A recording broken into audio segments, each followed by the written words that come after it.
നമസ്കാരം. പൊതുവേദിയിലേക്ക് സ്വാഗതം. ഹേമ കമ്മിറ്റി റിപ്പോർട്ടിനെ സംബന്ധിച്ചുള്ള ഹർജികൾ പരിഗണിച്ച ഹൈക്കോടതി ഇന്ന് ശക്തമായ വിമർശനമാണ് ഉന്നയിച്ചത്. ഇത്രയും കാലം ഈ റിപ്പോർട്ടിന് മേൽ എന്ത് നടപടിയെടുത്തു എന്ന് കോടതി ചോദിച്ചു. DGPക്ക് റിപ്പോർട്ടിൻ്റെ പകർപ്പ് കിട്ടിയിട്ട് പോലും എന്തുകൊണ്ടാണ് ഈ നിഷ്ക്രിയത്വം ഉണ്ടായത് എന്നായിരുന്നു കോടതിയുടെ ചോദ്യം. എന്നാൽ ഇതിനായി പ്രത്യേക അന്വേഷണ സംഘത്തെ നിയോഗിച്ചിട്ടുണ്ട് എന്ന് സർക്കാർ മറുപടി നൽകി. ഹേമ കമ്മിറ്റി റിപ്പോർട്ടിൻ്റെ പൂർണ്ണരൂപം പ്രത്യേക അന്വേഷണ സംഘത്തിന് കൈമാറാൻ കോടതി നിർദ്ദേശിച്ചു. ഏതായാലും ശക്തമായ ഒരു ഇടപെടൽ കോടതിയുടെ ഭാഗത്തു നിന്ന് വരുന്നു എന്നതാണ് ഈ പരാമർശങ്ങൾ നൽകുന്ന സൂചന. ഈ ഘട്ടത്തിലാണ് പൊതുവേദി ഈ വിഷയം ചർച്ച ചെയ്യുന്നത്. ഹേമ കമ്മിറ്റി റിപ്പോർട്ടിൻ്റെ അടിസ്ഥാനത്തിൽ ഹർജികൾ പരിഗണിക്കുമ്പോഴുണ്ടായ വിമർശനം സർക്കാരിന് തിരിച്ചടിയോ? എല്ലാവർക്കും പൊതുവേദിയിലേക്ക് സ്വാഗതം.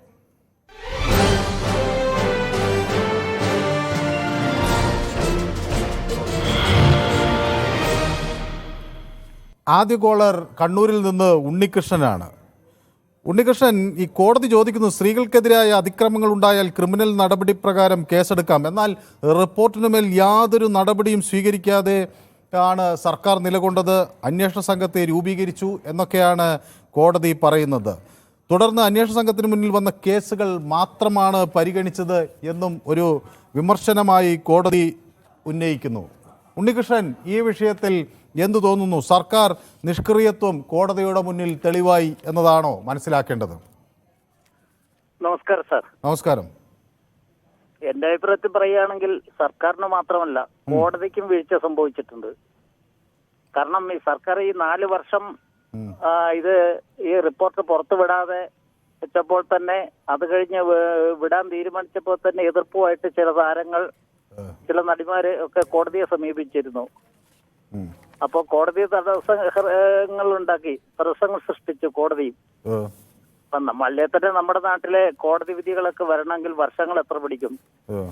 ഇത് വന്നാൽ തന്നെ, ഇനി അഥവാ ഇത് വെളിയിൽ വന്നാൽ തന്നെ ഈ ഇതിന്റെ എന്ത് നടപടി എടുക്കാൻ പറ്റുമോ സർക്കാരിന്?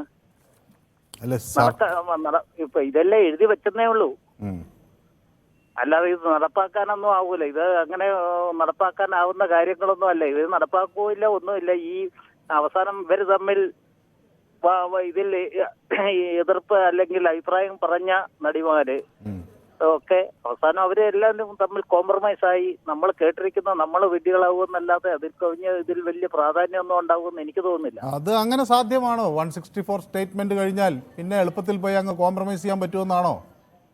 അല്ല, ഇപ്പൊ ഈ പറഞ്ഞിരിക്കുന്ന ഇതിൽ പേര് മാത്രമല്ല, ഇതില് എനിക്കതിന്റെ മുഴുവൻ റിപ്പോർട്ട് ഞാൻ കണ്ടിട്ടില്ല. പുറത്തു വന്ന വിവരങ്ങൾ മാത്രമേ എനിക്കുള്ളൂ. പക്ഷെ കോടതി ഇന്ന് ചോദിച്ചിട്ടുണ്ട്, what do you say registration of a crime is done when several offences are narrated in report. Prima facie offences under IPC and POCSO Act are made out.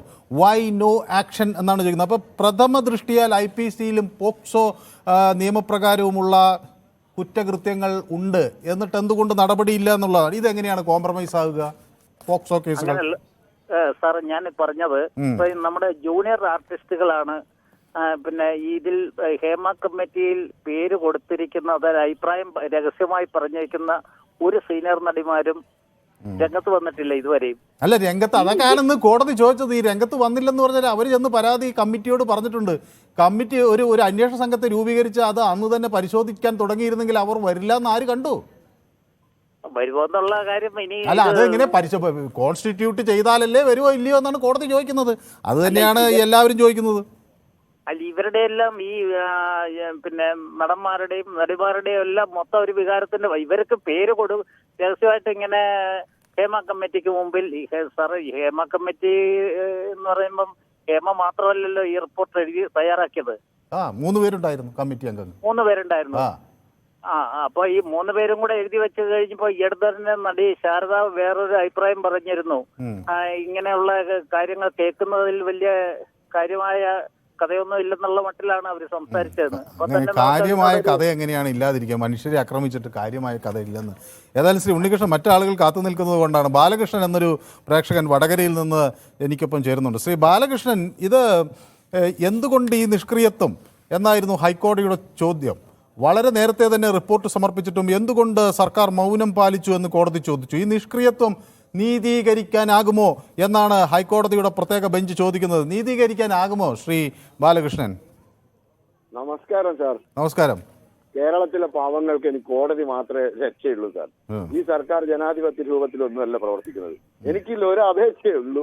ഇത് നരേന്ദ്രമോദി രാജ്യം ഭരിക്കുന്നതുകൊണ്ടാണ് ഈ ഹേമ കമ്മീഷൻ റിപ്പോർട്ട് പുറത്തു വിടാത്തതെന്ന് ഇടതുപക്ഷവും CPM പറയാതിരുന്നാൽ വളരെ നന്നായിരുന്നു.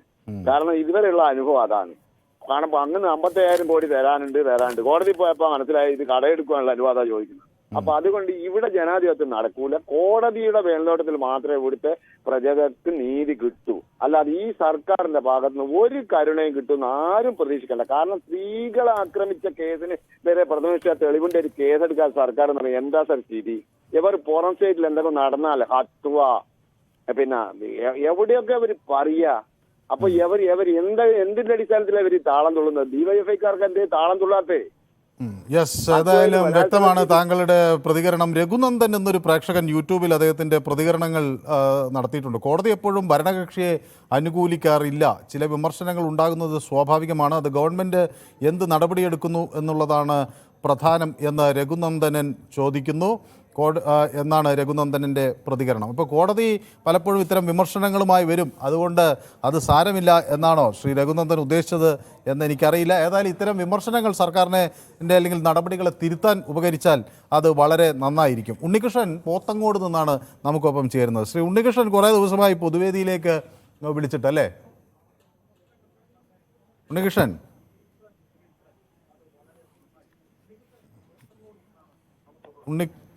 ഉണ്ണികൃഷ്ണൻ കേൾക്കാമോ? ശശിധരൻ എന്നൊരു പ്രേക്ഷകൻ നമുക്കൊപ്പം ചേരുന്നു വയലാറിൽ നിന്ന്. ശ്രീ ശശിധരൻ അങ്ങക്ക് എന്ത് തോന്നുന്നു? ഹേമ കമ്മിറ്റി റിപ്പോർട്ടിന്റെ പൂർണ്ണരൂപം സർക്കാർ ഹൈക്കോടതിക്ക് കൈമാറിയതിന് പിന്നാലെയാണ് സർക്കാരിന് രൂക്ഷ വിമർശനവുമായി കോടതി എത്തിയത്. ആദ്യം നടപടിയെടുക്കേണ്ടതായിരുന്നു എന്നും കുറ്റകൃത്യത്തെ സംബന്ധിച്ചുള്ള കാര്യങ്ങൾ കേട്ട് അങ്ങനെ അനങ്ങാതിരിക്കാൻ സാധിച്ചു, എങ്ങനെ കഴിഞ്ഞു എന്നതാണ് കോടതിയുടെ ചോദ്യം. നമസ്കാരം മനു. നമസ്കാരം. ഓണത്തിന് മുമ്പ് കിട്ടിയില്ലെങ്കിൽ അതുകൊണ്ട് ഹാപ്പി വേണം നേരത്തെ. വളരെ സന്തോഷം. ശ്രീ ശശിധരനും ഞാൻ നല്ല സമ്പന്നമായ ഒരു ഓണം ആഘോഷിക്കുകയാണ്. നിറയെ ഭക്ഷണവും അതുപോലെ ഉല്ലാസവും ഒക്കെ ഉള്ള ഒരു നല്ല ഓണം ആശംസിക്കുകയാണ്. ഇനി നമുക്ക് കാര്യത്തിലേക്ക് വരാം. കാരണം എനിക്ക് എത്ര ഇതിനകത്തൊന്നും വലിയൊരു ഒരു സംഭവം ഉണ്ടായ പോലും തോന്നില്ല. കാരണം എന്നറിയാമോ, ഏത് സർക്കാരിലാണ് പിന്നെ എന്റെ മനു ഇതുപോലുള്ള വിഷയങ്ങളിൽ കോടതിയുടെ ശകാരം കേട്ടാലും അവരുടെ മുന്നറിയിപ്പ് കൊടുത്താലും അവർക്കൊരു അധികാര പരിധിയുണ്ട്. അത് ഇവർക്ക് നല്ലോണം അറിയാം. അതുകൊണ്ടാണ് വിധി പറയുന്നത് ജഡ്ജിമാരെ ചുംബന്മാരെന്നും മറ്റതൊക്കെ വിളിച്ചോണ്ടിരിക്കണം. അതുകൊണ്ടാണ് ഞാൻ പറയുന്നത് ഇത്രയേ ഉള്ളൂ. ഈ സർക്കാർ ഒരു 1.5 വർഷങ്ങളെ മുട്ടിയും തട്ടി അങ്ങോട്ട് പോകും. ഇത് നീട്ടിക്കൊണ്ടുപോകും. ഇവര് അടുത്ത സർക്കാർ മാറുകയാണ്, ഇവരുടെ അവിടെ ഇട്ടെറിഞ്ഞ് അവരുടെ പാട്ടിന് പോകും. പിന്നെ അടുത്ത സർക്കാർ വന്നിട്ട് വല്ലതും ചെയ്യുമെന്നും നമുക്കൊന്നും അറിയാൻ പറ്റില്ല എന്റെ പൊന്നുമനു. കാരണം എന്താന്ന് പറഞ്ഞു കഴിഞ്ഞാൽ ഇവിടുത്തെ സംഭവങ്ങളൊക്കെ അങ്ങനെയാണ് കാണുന്നത്. ഈ വമ്പന്മാരെയൊന്നും തോടത്തൊന്നുമില്ല. അഥവാ എന്തെങ്കിലും പൊട്ടുപൊടി കിട്ടിയാലും വല്ല ഞാഞ്ഞൂലുകൾക്കും മാത്രമേ ഇതിനകത്ത് കിട്ടാൻ പോകുന്നുള്ളൂ. ഞാൻ ഇപ്പോഴേ എഴുതി വെച്ചു. ഞാൻ വ്യക്തമായിട്ട് പറയുകയാണ്, ഈ പറയുന്നതൊന്നും ഇവിടെ ഒന്നും വലിയ കാര്യമായിട്ടൊന്നും വരത്തില്ല. ഇതിലും വലിയ സീരിയസ് ആയിട്ടുള്ള ഒരുപാട് കാര്യത്തിലും കോടതി വിധി വന്നിട്ട് പുല്ലുപോലെ തള്ളിക്കളഞ്ഞിട്ടുള്ള ആൾക്കാരാണ് ഇവരൊക്കെ. അവർക്കൊന്നും ഒരു വകവയ്പും ഇല്ല കോടതിയൊന്നും. ഈ ജനാധിപത്യ പ്രക്രിയയിൽ തന്നെ വിശ്വാസമില്ല. എന്ത് കുന്തം കുടച്ചക്രം എന്ന് പറഞ്ഞ മന്ത്രിമാരാണ് നിൽക്കുന്നത്. ഭരണഘടന എന്ത് കുന്തം കുടച്ചക്രം എന്ന് പറഞ്ഞ മന്ത്രിമാരെ ഇവിടെ ആ മഹാന്റെ കയ്യിലാണ് ഇപ്പൊ ഈ സാംസ്കാരിക വകുപ്പൊക്കെ ഇരിക്കുന്നത്. വ്യക്തമാണ് താങ്കളുടെ അഭിപ്രായം.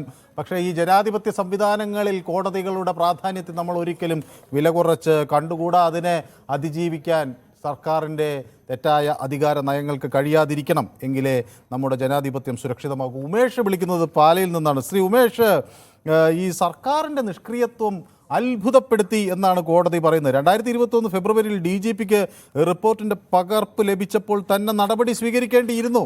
ഇത്രയും വൈകി എന്നാണ് കോടതിയുടെ നിലപാട്. നമസ്കാരം. ഓണാശംസകൾ നേരുവാണ്. നമസ്കാരം. ഓണം ഹാപ്പി ഓണം. പിന്നെ എന്റെ മനു ഇത് നേരെ ഇതുപോലെ ശകാരം നേടിയിട്ടുണ്ട്. നമ്മളിപ്പോ ഈ കല്ലിലുള്ളിയായ ഇപ്പൊ അൻവറിനെ എതിരെ എത്രയോ കോടതി വിധിയുണ്ട്. എത്ര കോടതി വിധി ഇപ്പം നടപ്പിലാക്കണം, നാളെ നടപ്പിലാക്കണം എന്ന് പറഞ്ഞ് കോടതി വിധി എന്തേരെ കിടക്കുവാന്നറിയോ? അതുപോലെ സുപ്രീം കോടതിയുടെ വിധി, അതുപോലെ യാക്കോബ കത്തോലിക്ക സഭയുടെ കോടതി വിധി ഇതൊന്നും നടപ്പിലാകിയായിരുന്നു. ഈ സർക്കാർ എങ്ങനെയെങ്കിലൊക്കെ തട്ടിമുട്ടി മുമ്പ് പറഞ്ഞാൽ 1.5-2 വർഷത്തോളം കഴിയും.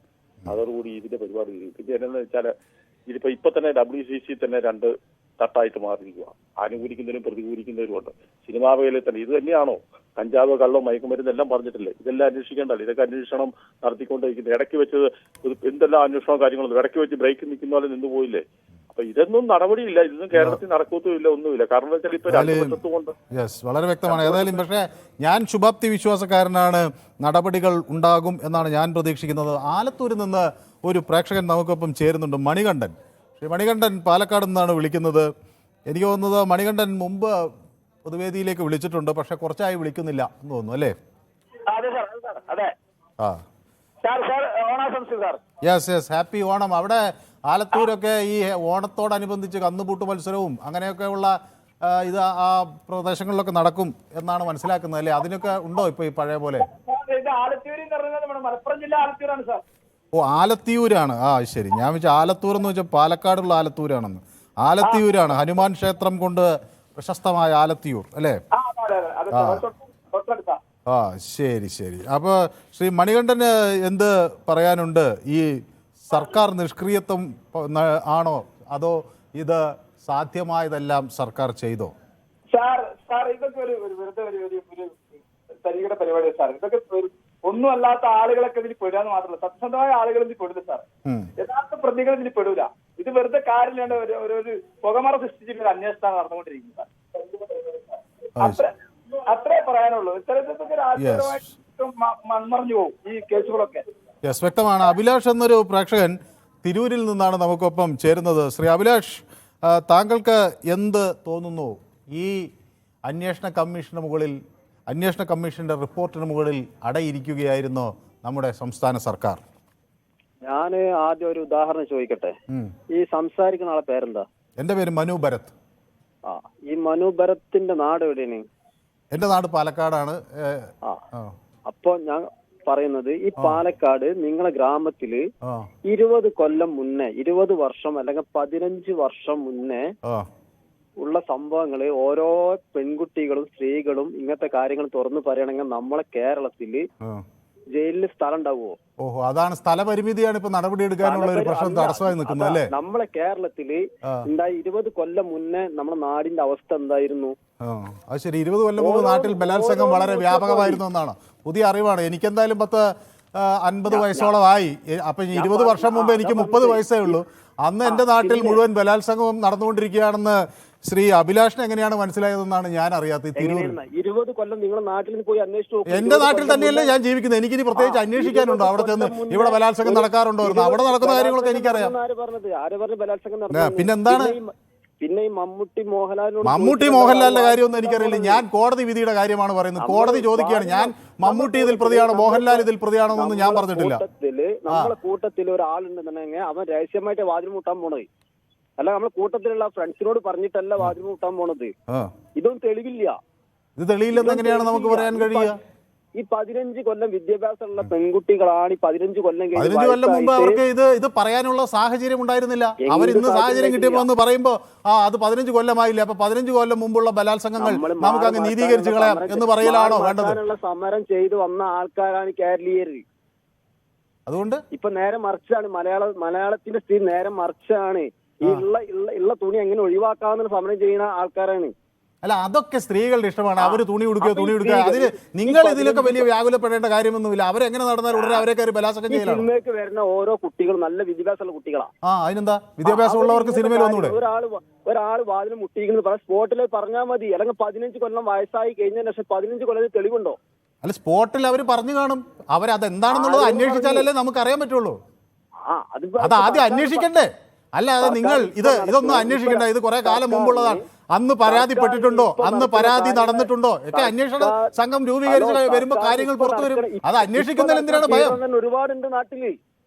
എനിക്ക് തോന്നുന്നത്, എനിക്ക് മനസ്സിലാകാത്ത അഭിലാഷ് സിനിമയുമായി വല്ല ബന്ധപ്പെട്ട ആളാണോ? അഭിലാഷ് എന്തിനാണ് ഭയക്കുന്നതെന്നാണ് എനിക്ക് മനസ്സിലാകാത്തത്. എനിക്കൊരു ഭയവുമില്ല. ഞാൻ അഭിലാഷ് പറഞ്ഞ പോലെ 20 കൊല്ലം മുമ്പത്തെ 50 കൊല്ലം മുമ്പത്തെ കേസെടുത്താലും എനിക്ക് ഭയമൊന്നുമില്ല. പിന്നെ അഭിലാഷിന് എന്തിനാണ് ഈ ഭയം എന്നാണ് എനിക്ക് മനസ്സിലാകാത്തത്. 20 കൊല്ലം മുന്നേ പീഡിപ്പിച്ച കഥ ഇപ്പൊ പറഞ്ഞത്, 20 കൊല്ലം മുമ്പ് പീഡിപ്പിച്ച കഥ ഇപ്പൊ പറഞ്ഞെങ്കിൽ ഇപ്പൊ അതിന് നടപടി എടുക്കാൻ പറ്റുമെന്ന് ഇതായിട്ടൊരു നിയമമില്ലേ? ആ നിയമാനുസൃതം നോക്കണം. അപ്പൊ നിയമം എന്ത് വരുന്നവർക്ക് അറിയില്ല നിയമം. അപ്പൊ ഈ കോടതിക്ക് നിയമം അറിയില്ലേ? കോടതിനോട് പറഞ്ഞാലല്ലേ, ഞാൻ ഇന്നെ പീഡിപ്പിച്ചെന്ന് പറഞ്ഞാലല്ലേ കോടതിക്ക് നിയമം എടുക്കാൻ കോടതി പറ്റുള്ളൂ. ഈ ഹേമ കമ്മീഷൻ എന്ന് പറയുന്നത് ഒരു ജസ്റ്റിസ്, മുൻ ജസ്റ്റിസ് ഉൾപ്പെട്ട ഒരു കമ്മിറ്റിയാണ്. അവിടെ ചെന്നാണ് ഈ സ്ത്രീകൾ പറഞ്ഞിട്ടുള്ളത്. അതാണ് ഹൈക്കോടതി എടുത്ത് ചോദിച്ചിട്ടുള്ളത്. നിങ്ങൾ കമ്മിറ്റിയൊക്കെ സ്വാഗതാർഹമാണ്. പക്ഷെ 20 കൊല്ലം മുന്നുള്ള സംഭവം പറയുന്ന ആൾക്കാരാണ് ഞാൻ പറയുന്നത്. 20 കൊല്ലം മുമ്പുള്ള ആളുകൾ പറഞ്ഞോ പറഞ്ഞില്ല. 20 കൊല്ലം മുമ്പാണോ 5 കൊല്ലം മുമ്പുള്ളതാണ്? എന്റെ പൊന്ന് അഭിലാഷിനെ എങ്ങനെ അറിഞ്ഞു ഇത് 20 കൊല്ലം മുമ്പുള്ളതാണെന്ന്? 91 പീഡിപ്പിക്കപ്പെട്ടു. അല്ല, അതിന് ഇപ്പൊ അതൊക്കെ നമ്മളിത് അന്വേഷണ കമ്മീഷൻ 2024 ആയില്ലേ? എന്റെ അഭിലാഷ്, ഞാൻ ഒരു കാര്യം ചോദിക്കട്ടെ. ഈ ഹേമ കമ്മിറ്റിയിൽ ഞാൻ പറയുന്നതിന് ചോദിച്ചതിന് മറുപടി ചോദിക്കും. ഹേമ കമ്മിറ്റിയിൽ പരാതി കൊടുത്ത ആരെങ്കിലും പൊതുനിരത്തിൽ വന്ന് കാര്യങ്ങൾ പറഞ്ഞിട്ടുണ്ടോ? ഇല്ല. അപ്പൊ അഭിലാഷ് തന്നെ അങ്ങോട്ട് തീരുമാനിച്ചു ഇത് 20 കൊല്ലം മുമ്പ് ഒരു സംഭവമാണ്, ഇത് അന്വേഷിക്കേണ്ടതെന്ന്. ഇത് തന്നെയാണ് അഭിലാഷ് മാത്രമല്ല, ഇത് കേരളത്തിലെ പല പ്രമുഖ നടന്മാർ, മോഹൻലാൽ ഉൾപ്പെടെയുള്ളവർ പറയുകയാണ് ഇത് ചോദിക്കല്ലേ, ഇത് മാധ്യമങ്ങൾ റിപ്പോർട്ട് ചെയ്യല്ലേ, ഇത് പറയല്ലേ. അത് പറയാതിരിക്കാം. 20 കൊല്ലം നിങ്ങളോട് ആരാ പറഞ്ഞത്? ആരാ നിങ്ങളോട് 20 കൊല്ലം മുമ്പാണ് പീഡിപ്പിക്കപ്പെട്ടെന്ന് പറഞ്ഞത്? പീഡിപ്പിക്കപ്പെട്ട ആള് പറഞ്ഞു, അല്ലെങ്കിൽ പീഡിപ്പിക്കാൻ പോയ ആള് പറഞ്ഞു 20 കൊല്ലം മുമ്പാണ് പീഡിപ്പിച്ചതെന്ന്. ഹേമ കമ്മിറ്റി കണ്ടെത്തിയത് 20 കൊല്ലം മുമ്പത്തെ കേസാണെന്ന് നിങ്ങളോട് ആരാ പറഞ്ഞത്? വാർത്തയിൽ 91 പറഞ്ഞില്ലേ? ഏത് വാർത്തയിലാണ് 20 കൊല്ലം മുമ്പാണ് പീഡിപ്പിച്ചത്? ഒരു പരാതിക്കാരിയുടെ കാര്യം പോലും പുറത്തു വന്നിട്ടില്ല ഹേമ കമ്മിറ്റിയിൽ മൊഴി കൊടുത്തത്. അതാ ഹേമ കമ്മിറ്റിക്ക് പുറത്തുള്ള കാര്യങ്ങളാണ്. 91 പറഞ്ഞില്ലേ? 2013 വർഷം പറഞ്ഞില്ലേ? അതൊക്കെ ഹേമ കമ്മിറ്റിക്ക് പുറത്തുള്ള പരാതികളല്ലേ? ഞാൻ ചോദിക്കുന്നത് ഹേമ കമ്മിറ്റിയെ കുറിച്ചാണ്. എനിക്ക് മനസ്സിലാകാത്ത ഈ അഭിലാഷിനെ പോലുള്ള ആളുകൾ ഇതിലിങ്ങനെ വിരളി പൂണ്ട് നടക്കുന്നതിനാണ് 20 കൊല്ലം മുമ്പുള്ള കാര്യങ്ങൾ വിളിച്ചു പറയരുത് എന്ന് അഭിലാഷ് പറയുന്നത് എന്ത് മനോവികാരത്തിൻ്റെ അടിസ്ഥാനത്തിലാണെന്ന് എനിക്കറിയില്ല. ഏതായാലും ഈ നാട്ടിലൊരു നിയമമുണ്ട്, ആ നിയമാനുസൃതം കാര്യങ്ങൾ പോകണം എന്ന് മാത്രമേ പൊതുവേദിയും ആഗ്രഹിക്കുന്നുള്ളൂ. ഒരു ചെറിയ ഇടവേള അനിവാര്യം ആയതുകൊണ്ടാണ് ഇടവേളയിലേക്ക് ഷോർട്ട് ബ്രേക്ക്.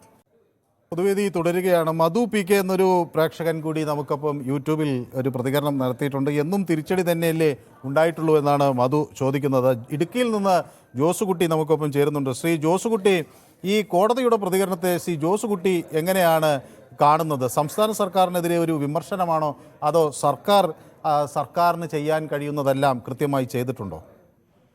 ഇല്ല, സർക്കാരിനെതിരെ ഒരു വിമർശനം തന്നെ പറയാം. പക്ഷേ എനിക്ക് പറയാനുള്ളതെന്ന് വെച്ചാൽ ഇത് വലിയ കാര്യമായിട്ടൊന്നും നടപടി ഉണ്ടാകില്ല. കാരണം എന്താ വെച്ചാൽ ഞാൻ പറയാം, മാതൃഭൂമി ചാനലിൽ തന്നെ ഒരു 10-18 കൊല്ലം മുമ്പ് ഒരു പീഡനം നടന്നു. സഹപാഠിയായ ഒരു സ്ത്രീയെ കൂടെ പ്രവർത്തിക്കുന്ന ഒരു പുരുഷൻ തന്നെ പീഡിപ്പിച്ചെന്ന് പറഞ്ഞ് 3-4 ദിവസം ചർച്ചയും കാര്യങ്ങളൊക്കെ നടന്നു. അത് കഴിഞ്ഞപ്പോൾ അതെല്ലാം തേച്ചു മാറ്റി കളഞ്ഞ് ഇവരെല്ലാം കോംപ്രമൈസിലായി.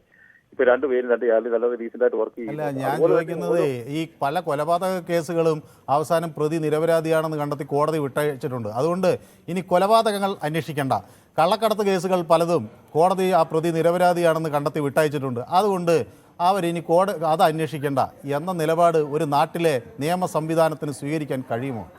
അല്ലല്ല, അന്വേഷിക്കണം സാറേ, അന്വേഷിക്കണം തന്നെ നമ്മുടെ ആഗ്രഹം. പക്ഷെ അത് നടക്കിയല്ല സാറേ. എന്തേലും കോടതി വിധിയുണ്ട്. സുപ്രീം കോടതി വിധിയോടെ ഈ ഒരു കിടപ്പില്ലേ കേരളത്തിൽ? എന്തെങ്കിലും ഭാഗവെക്കുന്നുണ്ട്? ഇവർ ഭാഗവെക്കുകയില്ല. കോടതി അന്നേരത്തെ ആ ഒരു ചൂടിന് മാത്രമേ ഇങ്ങനെ പറയുന്നുള്ളൂ. പിന്നെ കോടതി ഇതിനകത്ത് ഇടപെടുത്തുമില്ല. അതാ കോടതി എന്തേലും കോടതി വിധി, സുപ്രീം കോടതി ഉണ്ട്, ഹൈക്കോടതി വിധിയുണ്ട്, എന്തേലും ഇവിടെ കേരളത്തിൽ കിടപ്പുണ്ട്.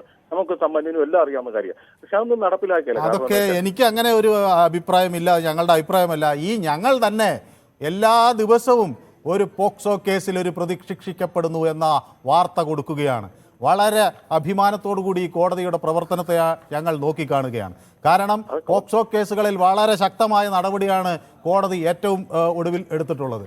എത്രയോ കേസുകളിൽ ഇപ്പം ഞാൻ തന്നെ പോയി റിപ്പോർട്ട് ചെയ്ത ഒരു സുപ്രധാനമായ ഒരു കേസുണ്ടായിരുന്നു. അതിലൊരു പെൺകുട്ടി, ആ പെൺകുട്ടി കൂറുമാറി, ആ പെൺകുട്ടിയുടെ അച്ഛൻ കൂറുമാറി, അവരുടെ ബന്ധുക്കൾ കൂറുമാറി, പ്രധാനിയായ ഒരു വികാരിയായിരുന്നു ആ കേസിലെ പ്രതി. എന്നിട്ടും ആ കേസിൽ കോടതി കർശനമായ നിലപാട് തന്നെ സ്വീകരിച്ചു. അപ്പോൾ പോക്സോ കേസുകളിൽ കോടതി എടുത്ത ആ നിലപാട് ഇന്ന് അത്തരം കുറ്റകൃത്യങ്ങളുടെ എണ്ണം കുറയ്ക്കുന്നതിന് വലിയ പങ്ക് വഹിച്ചു. ഇവിടെ കോടതി ചോദിക്കുകയാണ്, prima facie offence under IPC and POCSO act are made out, why no action? ഇത് മുഖത്ത് ഒരു ആഞ്ഞ് ഉള്ള ഒരു അടിയല്ലാതെ പിന്നെ എന്താണ്? ശരിയാണ് സാർ, സത്യസന്ധമായി അന്വേഷിച്ച് കോടതി ചെന്നാൽ ശിക്ഷ കിട്ടും എന്നുള്ളത് നമുക്കെല്ലാം അറിയാം. ശരിയാ സാർ പറയുന്നത്. ഇത് സർക്കാർ ഇത് അന്വേഷിച്ച് മുന്നോട്ട് പോയെങ്കിലല്ലോ കോടതി ചെല്ലണ്ടേ? കോടതി ചെല്ലിയല്ല. എന്തേലും കേസ് നമ്മുടെ ഇവിടെ കിടക്കുന്നത്. ഏതായാലും നമുക്ക് നോക്കാം ഇത് കോടതിയിൽ വരുമോ എന്ന്.